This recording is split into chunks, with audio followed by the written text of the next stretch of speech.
السلام علیکم ناظرین، ساجد وائس میں خوش آمدید۔ ویسے تو کتابوں یا پھر اساتذہ کرام کی طرف سے ہمیں صرف اتنا ہی معلوم ہوا کہ مسلم سائنسدان کس طرح سے مغرب میں مشہور تھے اور ان کی لکھی ہوئی کتابیں آج بھی یورپ کے یونیورسٹیوں میں داخل درس ہیں، مگر ہمیں ان کے درناک اور ہولناک انجام کے متعلق کبھی کچھ نہیں بتایا گیا ہے۔ یعقوب الکندی، جو کہ ایک مشہور فلاسفر اور میتھمیٹکس تھے، ان کے متعلق مشہور ہے کہ انہوں نے فلسفی، میتھمیٹکس، کیمسٹری اور میوزک کے اوپر بے شمار کتابیں لکھی ہیں۔ الکندی کے خیالات سے اختلاف کرنے والے حکمران کو جب منصب ملا تو وہ اپنے مذہبی نمائندوں کو خوش کرنے کے لیے الکندی کا کتاب خانہ ضبط کروا لیا اور 60 سال کی عمر میں کوڑے مارے گئے۔ ہر کوڑے پر الکندی چیختا اور دیکھنے والے اس پر زور زور سے ہنستے، لیکن زمانہ گواہ ہے کہ وہ کوڑے اس دن الکندی کو نہیں بلکہ مسلمانوں کے مستقبل کو مارے جا رہے تھے۔ ابن رشید 12ویں صدی کے سب سے مشہور سائنسدان ہیں۔ ان کی کئی کتابیں آج بھی یورپ کی کئی یونیورسٹیوں میں داخل درس ہیں۔ کچھ لوگوں کا خیال ہے کہ یورپ کی ترقی کی بنیاد انہی کی دی ہوئی تعلیم ہے۔ ابن رشید کو بھی وقت کے حکمرانوں نے بے دین قرار دیا تھا اور ان کی وسیع کتاب خانہ کو آگ لگا دی گئی تھی، اور ایک روایت کے مطابق ان کو مسجد کے ایک ستون کے ساتھ باندھ دیا گیا اور آتا جاتا ہر نمازی ان پر تھوکتا۔ اس عظیم سائنسدان نے اپنے زندگی کے آخری ایام بہت زیادہ تکلیف اور ذلت میں گزارے۔ ابن سینا بھی اپنے دور کے مشہور ڈاکٹر اور سرجن تھے۔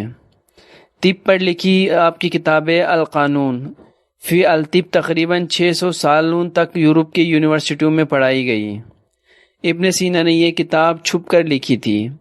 اس کی وجہ یہ تھی کہ اس وقت کے حکمران ابن سینا کو مرتد اور کافر قرار دے چکے تھے اور جان کے دشمن بنے ہوئے تھے۔ ابن سینا کو ماڈرن فزیشین کا فادر بھی کہا جاتا ہے، کیونکہ جدید طب میں جتنا بھی علم تھا وہ ابن سینا نے ہی یورپ کو دیا تھا۔ الرازی بھی مشہور اور معروف فلاسفر، کیمیاء دان اور طبیب تھے۔ الرازی بچوں کے ماہر طبیب تھے اور میڈیکل کی فیلڈ میں بھی ان کی کئی طرح کی خدمات شامل ہیں۔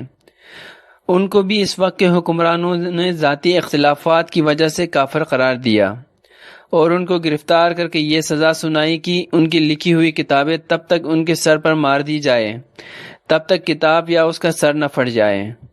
چنانچہ اس کے سر پر اتنی بار کتاب ماری گئی کہ وہ کتاب اور سر دونوں پھٹ گئے اور وہ انتقال کر گئے۔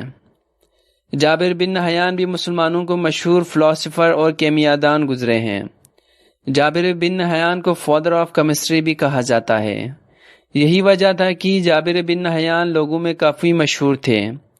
اس وقت کے حکمرانوں کو جابر بن حیان کی شہرت ہضم نہیں ہوئی تو اس نے جابر بن حیان پر پابندی لگانی شروع کر دی اور اس کا خراسان میں رہنا تنگ کر دیا۔ اس کی بوڑھی ماں کو کوڑے مار مار کر شہید کر دیا۔ جابر بن حیان نے اپنا ساز و سامان سمیٹا اور عراق کے شہر بصرہ میں ہجرت کر گئے۔ وہاں پر بھی لوگوں میں کافی زیادہ مشہور و مقبول ہو گئے۔ جابر بن حیان کی شہرت وہاں کے حکمرانوں کو بھی ہضم نہیں ہوئی تو اس نے جابر بن حیان کو کافر اور دین پر سوال اٹھانے کے سنگین الزامات لگا کر سزا موت سنا دی۔ دوستو، یہ تو ماضی کی بات تھی، مگر حال ہی میں ہمارے پاکستان کے ایک عظیم ترین سائنسدان کو کس طرح سے حکومت نے ذلیل و رسوا کر دیا اور انہیں مرنے تک نظر بند رکھا۔ اگر آپ سمجھ گئے ہیں تو ان کا نام کمنٹ میں ضرور بتانا۔